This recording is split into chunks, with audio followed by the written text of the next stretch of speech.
Alors, on va voir un peu le masquage dans Illustrator. Et ici, je vais taper le mot mountain dans Google, parce que je vais rechercher des images de montagne, qui sont pratiques pour faire du masquage, parce qu'en fait, il n'y a pas de sujet principal dans la photo. En fait, c'est surtout ça qui est intéressant. Mais évidemment, ça marche avec n'importe quelle image, voire même des objets Illustrator. On va voir comment faire ça de deux manières, avec des objets Illustrator, après l'avoir vu avec une image pixel comme celle-ci. Vous remarquez que je n'ai pas indiqué public domaine entre guillemets.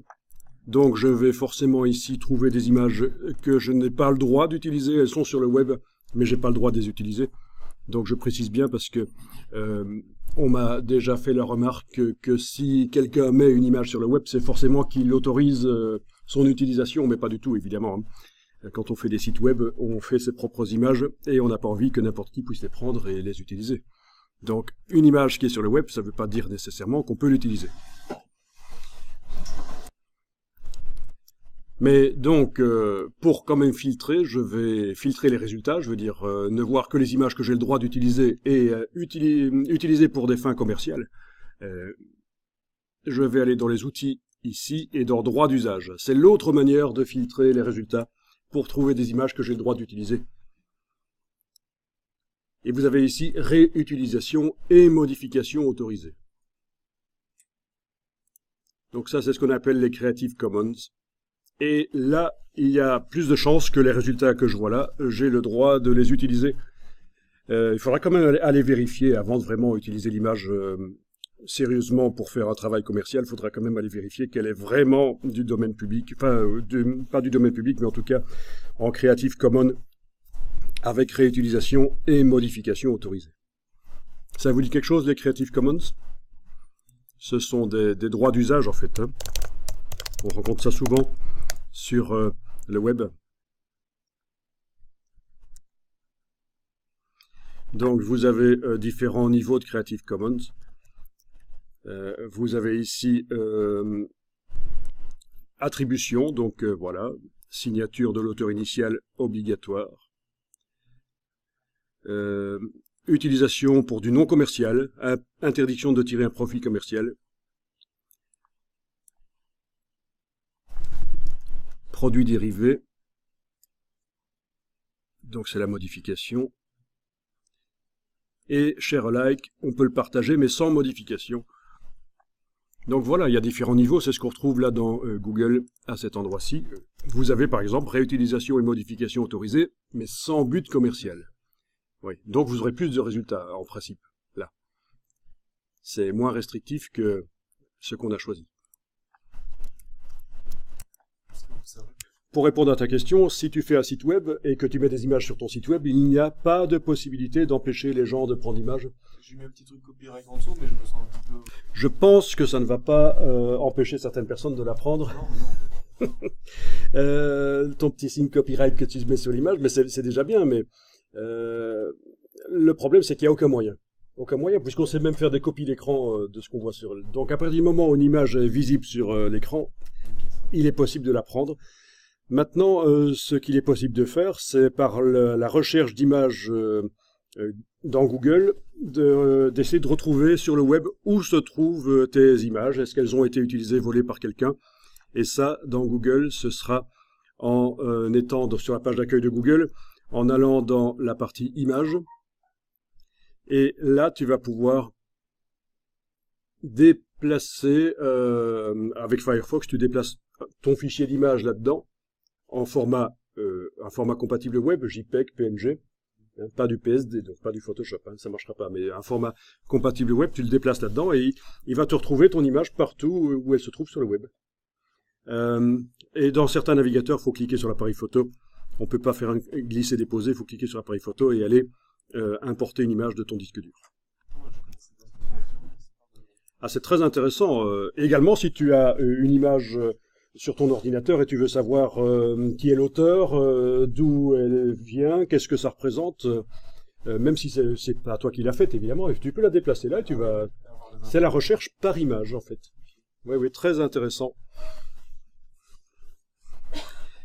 Il y a un autre système dans Photoshop qui consiste à mettre un watermark, un marquage invisible sur les images. Et par Photoshop et par leur site du Watermark, on peut rechercher les images sur le web.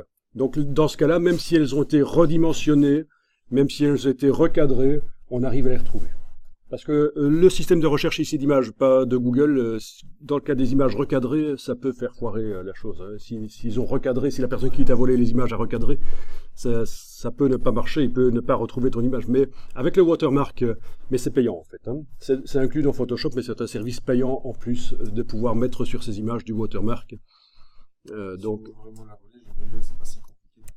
non, le watermark il reste, hein, même si tu réenregistres l'image, même l'image imprimée sur le papier. En la photographiant, on peut analyser pour voir quel est l'auteur. C'est inscrit dans l'image. C'est assez extraordinaire. C'est assez extraordinaire que ça marche même sur des images imprimées et recadrées, ce watermark. Mais c'est un système payant qui existe depuis plus de 10 ans dans Photoshop. Hein. Il n'y a vraiment que les photographes qui seront intéressés par ça, en fait. L'infographiste lambda. Et de toute façon, il y a un problème, c'est qu'une fois que tu as repéré une personne à l'autre bout du monde qui a utilisé ton image sur son blog, qu'est-ce que tu vas faire?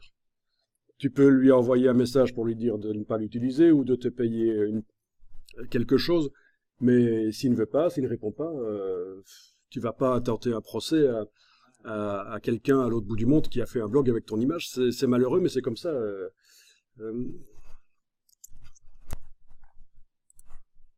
Donc, je vais faire un commande-clic, contrôle-clic sur le PC, commande-clic sur le Mac, sur le résultat qui m'intéresse. Je demande afficher l'image.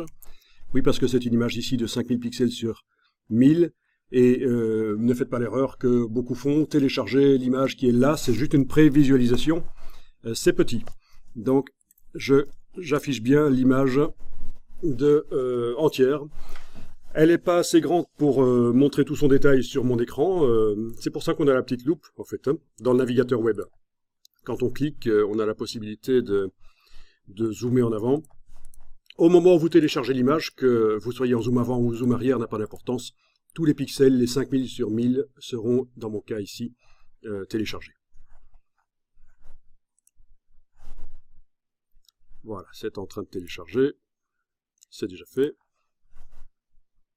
Bon, c'est une image JPEG, malgré le nombre élevé de pixels, elle était au niveau taille de fichier assez légère, parce que le JPEG, ça compresse beaucoup. Alors, ce qu'on va faire, c'est que avant de l'utiliser dans Illustrator, on va l'ouvrir dans Photoshop et l'enregistrer au format Photoshop. Vous avez vraiment intérêt à faire ça. Quand vous utilisez des images pixels dans Illustrator, il vaut mieux que ce soit un format Photoshop. Même chose pour InDesign. Sauf si, bien sûr, on a une bonne raison de ne pas le faire, par exemple parce que je fais un catalogue avec 3000 images dans le catalogue, je peux utiliser du JPEG dans ce cas-là. Mais si c'est juste quelques images dans InDesign et Illustrator, je vais utiliser un format Photoshop qui a plein d'avantages. Ça va permettre, par Photoshop, même quand l'image est déjà utilisée dans un document Illustrator ou InDesign, ça va permettre par Photoshop de modifier l'image par l'extérieur du logiciel Illustrator ou InDesign. Et si vous avez énormément d'images JPEG à convertir en Photoshop, évidemment vous ne le faites pas manuellement image par image, vous allez utiliser dans ce cas-là le menu fichier script processeur d'image de Photoshop. Fichier script processeur d'image est un système qui permet de convertir les images qui sont dans un dossier, elles peuvent être des milliers, de les convertir dans un certain format, notamment le format Photoshop. Mais nous, c'est une seule image qu'on va convertir ici, donc on n'utilise pas fichier script processeur d'image. Je vous répète toujours la règle habituelle en infographie et en informatique d'une manière générale. Si vous faites quelque chose de répétitif et ennuyeux qui prend plusieurs heures et ça vous ennuie, vous arrêtez et vous regardez sur Google s'il n'y a pas un système qui permet d'automatiser. Par exemple, si vous avez des milliers d'images JPEG à transformer en format Photoshop et que vous le faites manuellement à un certain moment, vous allez voir sur Google, vous allez certainement trouver qui parle du processeur d'image, de Photoshop.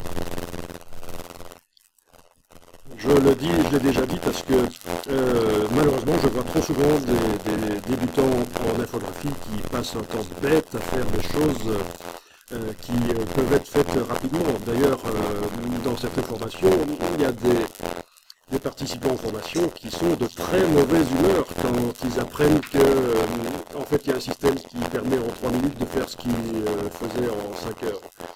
Ça les met vraiment de mauvais poil. J'ai déjà eu des phrases de style mince, si j'avais su ça avant, j'ai passé des jours et des jours à travailler des images, c'était pénible. Si j'avais su qu'on pouvait le faire facilement. Donc on a toujours intérêt, ça fait partie vraiment des compétences de l'infographiste, de l'informaticien, d'aller voir, d'être au courant des systèmes qui permettent d'automatiser. Donc ici, est-ce qu'on fait une importation ou une ouverture d'image? On fait une ouverture d'image dans Photoshop. C'est une image pixel. Photoshop est un logiciel qui traite typiquement les pixels, donc je fais fichier ouvrir. J'ai pas besoin d'apporter quelque chose d'exotique comme ça. Ça, ce sera pour apporter des vecteurs dans Photoshop qu'on va faire fichier importer. Mais pour ouvrir des pixels, c'est fichier ouvrir. Je vais enfoncer la touche F sur le clavier, bien que ce ne soit pas ultra nécessaire ici sur vos PC. Je pense, essayez un peu. Maintenant, quand vous êtes dans Photoshop avec la barre d'espacement, est-ce que vous arrivez à bouger l'image dans la fenêtre? Barre d'espacement pour appuyer la main, ça ne marche pas, ça ne bouge pas. Enfoncez la touche F sur votre PC Windows. Vous n'allez pas voir de différence quasiment, mais maintenant vous allez pouvoir bouger l'image sur sa fenêtre grâce à ça. Donc quand vous zoomez, vous n'avez pas toute l'image qui est visible dans l'entier. Avec la barre d'espacement, vous arrivez maintenant à bouger l'image dans la fenêtre. Bon, sur le Mac, j'ai dû faire la touche F, et ça s'est vu que c'est passé plein écran. Sur le PC, ça ne se voit pas que ça passe plein écran, mais ça vous donne la possibilité, avec la barre d'espacement, de bouger l'image dans sa fenêtre. Donc ça, c'est une petite astuce, c'est quand même beaucoup plus pratique quand on est dans Photoshop de pouvoir bouger l'image comme on veut sur l'écran, vraiment. Alors je reviens un peu en arrière et en effet je ne vous avais pas dit de prendre une image qui contient quand même un nombre correct de pixels. Donc ici dans les résultats Google, dans les outils, je vais demander plus d'outils, afficher les tailles. Comme ça sur les vignettes, avant même de faire un contrôle-clic dessus, je vois quelles sont les images qui n'ont vraiment pas assez de pixels pour faire un travail sérieux. Je vous rappelle qu'ici on va faire apparaître une image dans Illustrator à travers des formes qui vont servir de masse. Donc l'image va réellement être visible. Il ne s'agit pas ici de vectoriser. Quand on vectorise, le nombre de pixels de l'image n'a pas trop d'importance. On peut partir d'images floues, ça peut donner très bien quand on les transforme en vecteur. Mais ici c'est pas ça, on ne va pas transformer en vecteur, on va faire apparaître l'image à travers un masque, et l'image va vraiment être visible au travail final, donc il faut qu'elle soit de qualité. Voilà, donc il faut prendre une image, par exemple celle-ci, 480 sur 273, c'est pas clairement pas assez. Ça va être flou. Prenez une image qui a au moins une mesure au-dessus de 1000, par exemple 1024 768. Ici, c'est tout à fait c'est le minimum en fait, pour avoir un résultat valable. Donc dans ce cas-là, oui, on fait un contrôle-clic sur l'image, on va sur l'onglet et on demande afficher l'image, absolument.